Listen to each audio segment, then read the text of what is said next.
Montage has had a long organic evolution throughout the history of cinema. The concept of connecting events seems obvious to creators and audience members now, but of course it was not like that in the early days of cinema. And when I think of the word montage, my mind immediately goes to The Godfather. Here is the iconic connection of Michael Corleone in The Godfather making his stamp into the family, and the beautiful and heartbreaking juxtaposition of a baptism and murder. This may be the best use of montage in cinema, and yet Arcane uses the technique almost as well. Even though Arcane is an animated show, there's no doubt it is embedded with a cinematic quality that can only really be captured from a production that took as long as Arcane's. And it's no coincidence that my favorite aspects of the series have to do with its production. The biggest obstacle for Arcane's production is its ambition. In only 9 episodes, we focus on a slew of characters that all make meaningful decisions in the world and have great development. The story focuses on Vi, Jinx, Silco, Jace, Victor, and Mel, just to name a few, all of which get a lot of screen time. There are not many shows that I have seen that are able to balance a cast this large in such a short amount of time, and the main technique that is used to keep all of these different strings together is montage. The best moments in Arcane, without a doubt, are the many montages that cement the most important moments of the series. Multiple times throughout the show, we get a Michael Corleone-esque moment where characters make life-changing decisions all at once. This trend even starts in its iconic theme. The art of openings is far better covered on a channel like Mother's Basement, but the montage of all our characters as statues, literal legends, going through iconic moments for them that will come about in the series is a perfect introduction to this epic story. And the first major montage in the series is the one that flips everything on its head, when Powder kills Vander and her friends.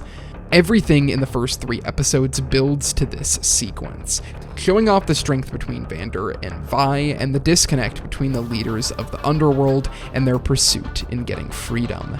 This is visually shown through them fighting on a narrow bridge with both philosophies on each side, Vi ending up getting put on the back foot, and without any other option to escape, this happens.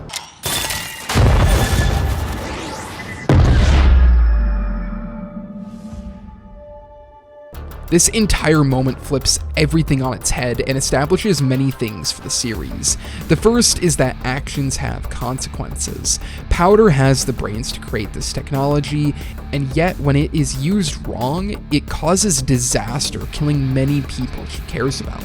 This also beautifully sets up the risk that Victor and Jace are taking by working with this technology. All of the montages in the series connect to more than just the characters that appear in it. The second is how it captures what Powder, or Jinx's, character will be throughout the rest of the series. In this moment, Powder's intentions are good, but in the end, her inexperience ends up doing more harm than if she potentially wasn't there in the first place. And the last thing this montage is able to accomplish is resetting the entire stakes for the series.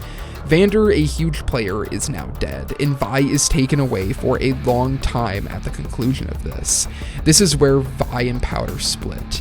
This is the creation of Jinx. In one moment, the entire series changes, and the next 6 episodes are entirely different because of that. And I don't think a more traditional approach to this scene would have been able to capture this moment in the same beautiful and heartbreaking way. This is one of the best montages I have come across in general, and yet the series doesn't stop there. There are 3 more montages that I want to discuss in this video, and all of them accomplish something slightly different. We have the montage of Vi and Jinx's reunion, then the juxtaposition of Victor and Jace, and the final montage at the end of the series. These 3 montages mark important moments for the narrative and each character's development. Vi and Jinx's reunion is essential for Jinx's character. Since the end of the 3rd episode, Jinx has been split about who she actually is, and this moment highlights that.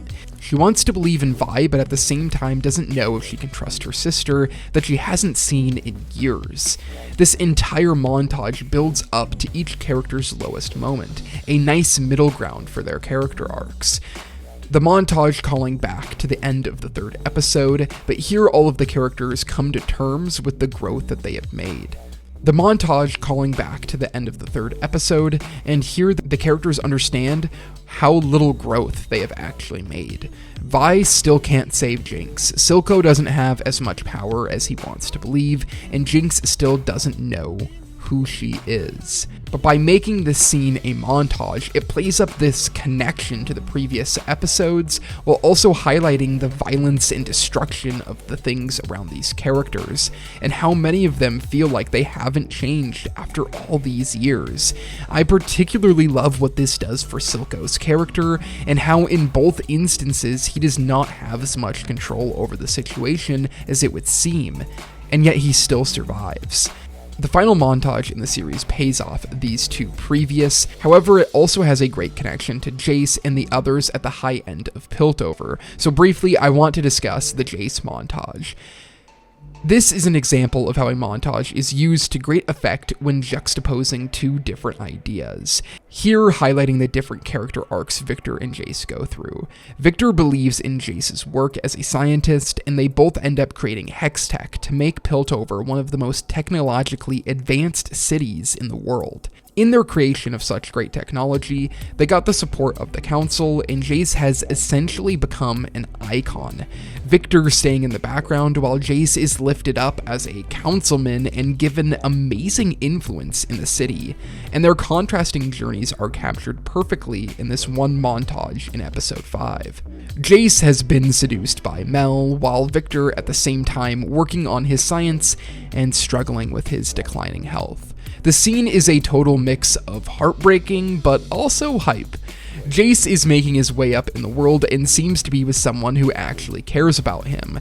I want a lot more of their relationship in the future, and yet at the same time, Victor's life is being sucked away as he falls deeper into the narrow path of this science, a science that will later kill one of the people closest to him.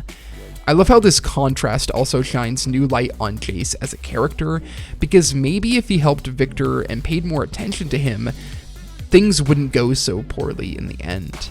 And the stark difference in tone between both of these sequences make the montage work even better. And I would argue that without using montage, the effect wouldn't have been the same or nearly as efficient. And by using this technique here, it again connects to moments earlier in the series. This series having so many characters, by using montages in this way, it connects to other characters and also is just a great example of concise storytelling. And all of these montages build up to the climax of the first season, when Jinx attempts to kill the council. We don't know the outcome from this blast, but I'm willing to say that it isn't going to be good, although I do hope Mel survives. But the use of montage here works perfectly as the cap for the season. This is directly connected to the montages at the end of episode 3 and episode 6, but here one thing has changed, and that is Jinx's agency. Each of the 3 main montages in this series are all centered around Jinx gaining more agency. In the first, she is the one who sets off the disaster. In the second, Silco and Vi's battle for Jinx is at the core of it.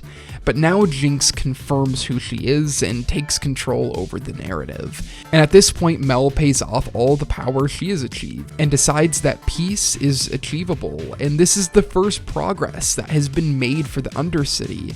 But yet Jinx, who has gone through too much to stop, decides to take the council out and declare war on the high-ups at Piltover. This montage is so satisfying because Jinx finally makes a decision for herself, and the montage itself connects to all of the other different characters we have focused on throughout the series. There isn't anything totally groundbreaking with these montages in the series, but their constant use and connectivity in a series with so many characters allows the montages to reach for more than a 2-hour film would be able to do, and that's why I think this adaptation is so successful in how it adopts these cinematic elements. Arcane has taken the tool of montage and pushed it as a central connection between all of the characters and big moments in the series. Montage is the perfect technique to connect all of these moments, and I can't think of a series that uses them so well. I think it is fitting for a video game adaptation to rely on such a classic cinematic technique to make its story really click in a different medium, and it is a large part of why Arcane is able to balance all of these different threads so well. And I can't wait for Season 2 so we can see more of Arcane's amazing montages. Thank you everyone for watching this video.